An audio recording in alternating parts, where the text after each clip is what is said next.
Turning point అంటే normal turning point కూడా కాదు సార్. ఈ డీజే టిల్లు తర్వాత సో వన్తో కంపేర్ చేసుకుంటే స్క్వైర్లో మీకు ఎక్కువ క్యారెక్టరైజేషన్ కానీ ఆ నడివి కానీ మీరు వేసే పంచులు కానీ అన్నీ కొంచెం ఎక్కువ అప్గ్రేడ్ ఉన్నట్టున్నాయి. ఇంకా ఈజీ వస్తుంది కదా, ఈజీ ఈజీ వస్తుంది కదా, తెలిసిపోతాయి కదా మనకు.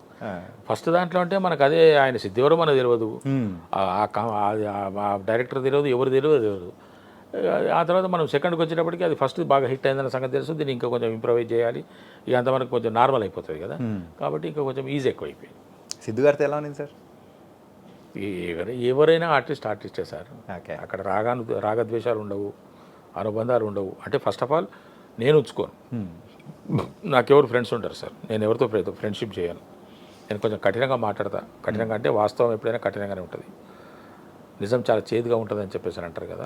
నేను కొంచెం నిజాలు ఎక్కువైంది. నేను 99 మ్యాక్సిమం 100% నేను నిజాలే మాట్లాడతా. అబద్ధాలు నా దగ్గర ఉండవు. నేను అబద్ధాల జోలికి వెళ్ళాను. అబద్ధం బ్రతుకు నాకు ఇష్టం ఉండదు. ఏది ఉన్నా కూడా నిజంగానే ఉండాలి. ఓకే.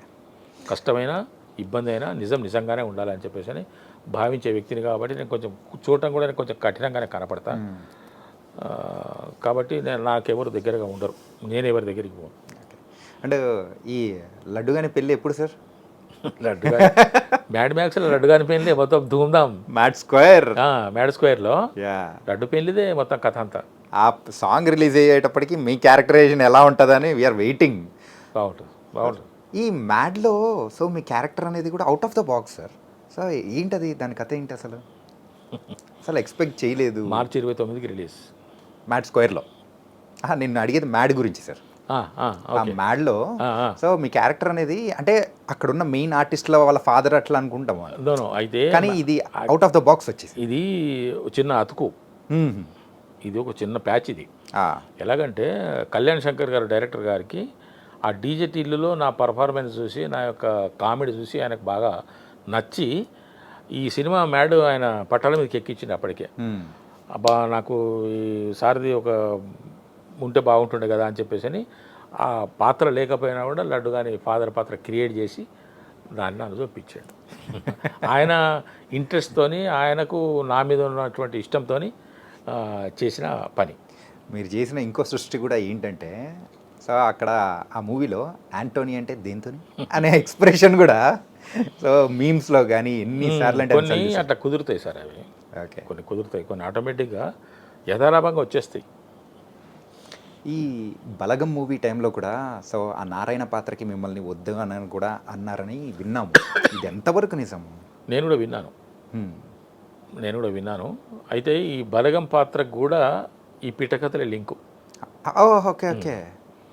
డీజే టిల్లుకు ఏ విధంగానైతే పిట్టకథలు చూసి తరుణ్ భాస్కర్ గారు మురళీధర్ గారు తీసుకోమని చెప్పారో, వేణు ఒకరోజు ఆ పిట్టకథలు చూస్తూ ఈ ఎపిసోడ్ చూసి నేను ఎప్పుడైనా ఈ సినిమా చేస్తే ఈ సినిమాలో అల్లుడు క్యారెక్టర్కి ఇతన్నే తీసుకుంటా అని వేణు అనుకున్నాడని నాకు తర్వాత తెలిసింది. బలగం సినిమా చేస్తున్న సందర్భంగా తెలిసింది. ఆ విధంగా కూడా అది పిట్టకథలే కారణం. అండ్ ఈ బలగం మూవీలో కూడా ఆ బంధం అనుబంధం అనేది కూడా మీరు చేసిన సీరియల్ అనుబంధాలు కూడా వదలలేదేమో. ఆ జయరాం గారితో సో ఇక్కడ బావబామర్ది క్యారెక్టర్ బలగంలో చేయడం అంటే మీరిద్దరికి ఒక ప్రత్యేక అనుబంధం ఉంది కదా సార్? ఫ్రెండ్షిప్ కానీ? లేదు, ఫ్రెండ్షిప్ కూడా లేదు సార్. పరిచయం ఉన్నది అంతేగా, ఫ్రెండ్షిప్ ఏం లేదు. ఓకే, పరిచయం ఉన్నది. తిరుగుతుంటాం కదా ఆఫీసులన్నీ, 2-3 కలిస్తే తిరగటమే కదా ఆఫీసులకు, అందువల్ల ఆ పరిచయం ఉన్నది అంతే తప్ప ఫ్రెండ్షిప్ కానీ ఇంకా వేరే లేదు. ఓకే, సాన్నిహిత్యం ఏం లేదు. ఈ సందర్భంగా నేను సరే ఈ ఇంటర్వ్యూ మళ్ళీ మనం మర్చిపోతామేమో, నేను ఈ రోజున ఈ మాత్రం కొంచెం పేరు తెచ్చుకొని సినిమా రంగంలో మురళీధర్ గౌడ్ అనే ఒక నటుడు ఒక బాలకృష్ణ గారితో చేయటము, ఒకడు వెంకటేష్ బాబు గారితో చేయటం అనేది నాకైతే గొప్ప విషయం, మరవలేని విషయం, మర్చిపోలేని విషయం. ఓకే, ఒక తృప్తికరమైనటువంటి అనుభూతినిచ్చినటువంటి విషయం. దీనికి ఈ రోజున నేను ఈ విధంగా ఉండడానికి కారణం, నేను గుర్తుంచుకునే వ్యక్తులు ఇప్పటికీ ఈ రోజున ఉన్నప్పటికీ ఒక 3. ఓకే, ఒకటి తరుణ్ భాస్కర్ గారు, ఆయన పునాది వేశారు. బలగం సినిమాలో వేణుకు ఎందుకో నా మీద నమ్మకం.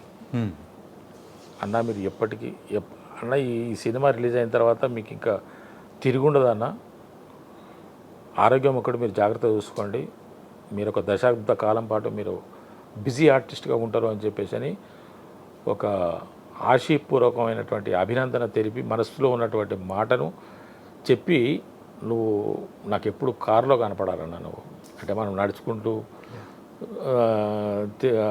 తిరుగుతుంటాం కదా, స్కూటర్ మీద తిరుగుతుంటాం కదా, నువ్వు ఎప్పటికీ నాకు కారులో కనపడాలని చెప్పేసి అని అన్న వ్యక్తి వేణు. అంటే దైవం మానుష రూపేనా అన్నట్టుగా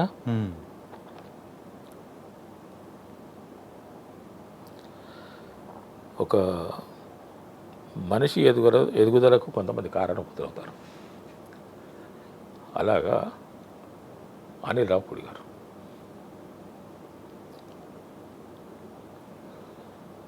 ఎందుకో కానీ అనిల్ గారి పేరు చెప్తున్న టైంలో కూడా ఎమోషనల్ అవుతున్నారు. అది ఎందుకో ఏంటో. అసలు మీ లైఫ్లో ముగ్గురు ఇంపార్టెంట్ అని చెప్పేసి ఆ ముగ్గురు గురించి చెప్పారు, కానీ అనిల్ రావుపూడి గారి పేరు వచ్చినప్పుడు మాత్రం చాలా ఎమోషనల్ అయిపోయారు. ఇప్పటికీ ఆ కంటి తడి అనేది కూడా ఉంది. సో ఎన్ని టిష్యూస్ ఇచ్చినా కానీ అది సరిపోదు అన్నట్టు కూడా. ఇంకా ఈ ముగ్గురికి నేను రుణపడే ఉన్నా. యా, అంటే ఎవరి చేయూతను ఏ విధంగా అందించాలో ఆ విధంగా అందించారు కాబట్టి నేను వాళ్ళని ఎప్పుడు జ్ఞాపకం ఉంచుకునేటువంటి బాధ్యత నా మీద ఉన్నది. నేను మర్చిపోలేని వ్యక్తులు ఇంతవరకు. భవిష్యత్తులో ఇంకెంతమంది దైవం లాగా వస్తారో నాకు తెలియదు, ఇంకెంతమంది నన్ను ఇంకే విధంగా నన్ను ఉన్నత స్థితికి తీసుకెళ్తారో తెలియదు. ఇప్పుడున్న దాంట్లో తరుణ్ భాస్కర్ గారు, నా తమ్ముడు వేణు గారు, అనిల్ రావుపూడి గారు. ఒకరు ఫౌండేషన్ వేసినట్టు మీ కెరియర్కి, ఇంకొకరైతే ఆ గోడలు కట్టినట్టు, ఇంకొకరైతే కప్పుతో మొత్తం ఒక ఇంటిని కంప్లీట్ చేసినట్టు చేశారు. Nice sir. వీళ్ళందరూ వయసులో చిన్నవాళ్ళు అంతే. కానీ మీరు ఏ క్యారెక్టర్ చేసినా కానీ దానికి తగ్గ న్యాయం అనేది కూడా చేస్తూ, అంటే మురళీధర్ గౌడ్ అంటే ఇప్పటికీ ప్రత్యేకంగా అందరూ ప్రేక్షకుల మనసులో నిలిచిపోయే క్యారెక్టర్స్ చేస్తూ ఉన్నారు. It was very very nice. నా అదృష్టం అది. నాకు ఇంకా మంచి పాత్రలు దొరకాలి, నేను ఇంకా మంచి ప్రతిభావంతంగా క్యారెక్టర్స్ పోషించి ప్రేక్షకుల అభిమానాన్ని చూరగొనాలని, వాళ్ళ యొక్క అభినందనలు అందుకోవాలనేటువంటి తాపత్రయంలో ఉన్నా. ఖచ్చితంగా మంచి క్యారెక్టర్స్ రావాలి, ఒక బలమైనటువంటి పర్ఫార్మెన్స్ చేయాలనేటువంటి ఆలోచన ఉన్నది నాకు. ఈ క్యారెక్టర్స్ అన్నీ ఓకే సార్, అంతా బాగుంది. అండ్ రీసెంట్గా రిలీజ్ అయిన శివరపల్లి వెబ్ సిరీస్, పంచాయతీ అనే వెబ్ సిరీస్ అమెజాన్ దానిలోకే తోపు ఇప్పటికీ ఎవరైనా కానీ కదిలిచ్చినా కానీ నంబర్ 5 ఉన్నది, టాప్ 10 నంబర్ 5 ఉన్నది. శివరపల్లి అనేది మన తెలుగులో చేసి సో మంచి అప్రిసియేషన్. ఆ సర్పంచ్ క్యారెక్టర్, పెద్ద సర్పంచ్ మిట్ట సుధాకర్, అందరూ కొట్టేశారు రిజల్గా.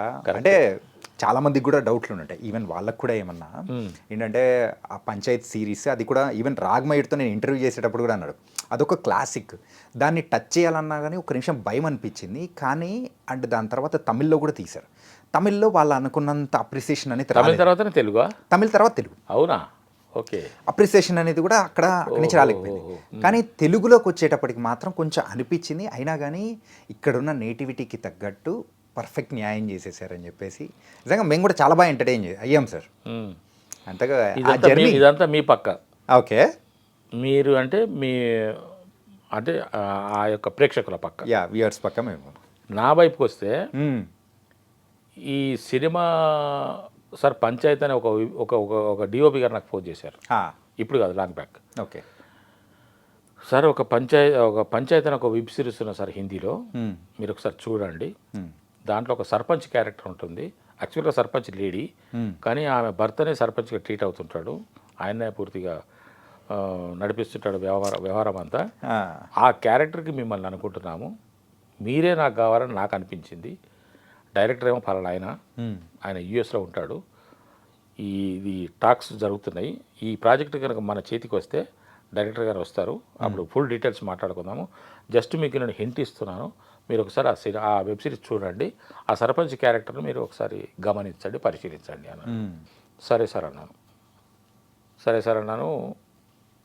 ఆన్ చేసి చూసిన పంచాయత్ అని చెప్పేసి అని వచ్చింది. ఆ సర్పంచ్ క్యారెక్టరు ఫస్ట్ ఉప సర్పంచ్ అతను అది మాట్లాడుకోవటము ఉన్నది. సర్పంచ్ కోసం చేస్తుంటే సర్పంచ్ అటు నుంచి రావడము, సర్పంచ్ సాబ్ వస్తున్నాడు అని చెప్పేసి అని అక్కడ కనపడగానే ఆపేసిన. అదేంటి? చూడదలుచుకోలేదు నేను. ఓకే. ఎందుకంటే ఆ ఇంపాక్ట్ నా మీద ఉంటుందేమో. మనం మనంగానే చేయాలి. తెలుగులో చేస్తున్నాం కదా, వేరే భాషలో చేస్తున్నామంటేనేమో వెతుక్కోవాలి. నా భాషలో నేను చేయటానికి, ఒక క్యారెక్టర్ చేయటానికి నాకు దాంట్లో ఇబ్బంది ఉండదు. పైగా అది కనుక చూస్తే అతను ఆ రోజున ఎలా చేశాడో అని చెప్పేసినటువంటి ఒక ఆలోచన నాకు వస్తుందేమో, ఓకే. నా ఒరిజినాలిటీ మిస్ అవుతానేమో అని ఒక భయం వేసింది నాకు. కాబట్టి దాన్ని అక్కడే ఆయన చూడగానే ఆపేసాను. ఇంకా ఈ ప్రోగ్రామ్ మీరు నుంచి షిఫ్ట్ అయిపోయింది. అది ఉత్తరాంధ్రకి వెళ్ళిపోయింది ఆ project. Okay. Back drop Telangana కాకుండా ఉత్తరాంధ్ర టైప్ ఉత్తరాంధ్రకి వెళ్ళిపోయింది. ఉత్తరాంధ్రకి వెళ్ళిపోయి వాళ్ళు అక్కడ వెతుకోవడము చేసుకోవడం జరిగింది. నా మిత్రుడికి ఒకరికి సర్పంచ్ క్యారెక్టర్ అని అనుకున్నారు. ఆ మిత్రుడు నాకు ఫోన్ చేసి మేము మాట్లాడుకున్న సందర్భంలో ఏం చేస్తున్నారంటే, నేను అన్న ఇట్లా పంచాయతీ తెలుగులో చేస్తున్నారు, నేను చేస్తున్నాను సర్పంచ్. అదేంటి నాకు అది చెప్పింది అంటే తెలంగాణలో చెప్తే నీకు చెప్పారు, ఉత్తరాంధ్రలో నాకు చెప్పారని ఆయన అన్నాడు. సర్లే పోన్లే అయితే ప్రాజెక్ట్ అటు షిఫ్ట్ అయినట్టున్నది అని అనుకున్నాను. ఆ తర్వాత మళ్ళీ అది ఇటు వచ్చేసింది. ఇటు వచ్చి ఇక్కడ ఇంకో 2-3 దర్శకులు మారినట్టున్నారు. చివరికి భాస్కర్ దగ్గరికి వచ్చిన తర్వాత వాళ్ళు నాకు కాల్ చేశారు. కాల్ చేసి ఇట్లా సర్పంచ్ క్యారెక్టర్ సార్ ఇట్లా అని అంటే, అదేంటంటే నాకు వేరే వాళ్ళుగా చెప్పింది అని అంటే ఇట్లా జరిగిందని తెలిసింది. నేను ఎక్కడ కూడా తొట్టుపాటు పడలేదు. ఇప్పుడు ఆ శివరపల్లి మిమ్మల్ని ఎంత ఆకట్టుకుంటుందో, మిమ్మల్ని ఎంతగా ఆనందింపజేస్తుందో నాకు తెలియదు, కానీ నేను మాత్రం ఆ శివరపల్లిలో సర్పంచ్ క్యారెక్టర్ చేయడానికి ఎటువంటి తొట్టుపాటు పడలేదు. నాకు ఎటువంటి దాని మీద ఆలోచన కూడా లేదు నాకు. ఓకే. నా దూరంలో నేను చేసుకుంటూ వెళ్ళిపోయాను. సర్పంచ్ అంటే ఇలాగ ఉండాలి, ఇది నాకు అర్థమైన విషయమే అని చెప్పేసి చేసుకుంటూ వెళ్ళిపోయాను. కానీ చాలామంది దాన్ని చాలా అప్రిషియేట్ చేస్తున్నారు. సార్ మంచి కాఫీ తాగుతున్నాం కాబట్టి, ఓకే కాఫీనేనా లేకపోతే మందలవట్లేదా సార్? కళ్ళు ఎప్పుడో ఒకసారి మా ఊరికి వెళ్తే కూడా నేను కళ్ళు తెప్పించుకొని తాగుతాను. అంటే మేము గౌడ్స్ కదా, ఇక అంతా మన వాళ్ళే ఉంటారు కాబట్టి తెమ్మంటే 1 గ్లాసు 2 గ్లాసులు అంతే. ఎప్పుడైనా అవుట్డోర్ షూటింగ్కి వెళ్తే కూడా నేను ఎక్కువ మన వాళ్ళందరూ మందుల మీద కూర్చొని తాగుతుంటే నేను కళ్ళుకు ప్రిఫర్ చేస్తాను. ఓకే. దొరికితే ఒకసారి కళ్ళు నీరను తెప్పించండి తాగుతానంటాను. ఆ విధంగా అంతే తప్ప నాకు అలవాట్లేదు. ఓకే. ఎందుకంటే యూజువల్గా ఇక్కడున్న నార్మల్ ట్రెడిషన్ ప్రకారము సో అలవాటు అనేది కూడా ఉంటుందేమో అని చెప్పి అప్పుడప్పుడు అనిపిస్తుంది చేసుకుందాం మనం కూడా అలవాటు అని.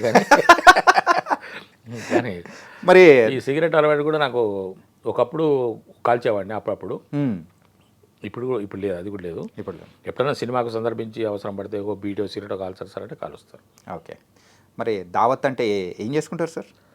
అది కూడా లేదు నాకు. మాంసాహారం తక్కువ, అస్సలు దాదాపు అవాయిడ్ చేసేసింది దాన్ని. ఎప్పుడో ఒకసారి అంతే, ఇష్టం కూడా ఉండదు నాకు తినాలని. ఓకే.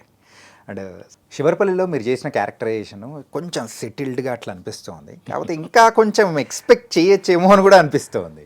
ఉండే అవకాశం ఉండే కానీ వాళ్ళు కొన్ని లిమిటేషన్స్ పెట్టారు.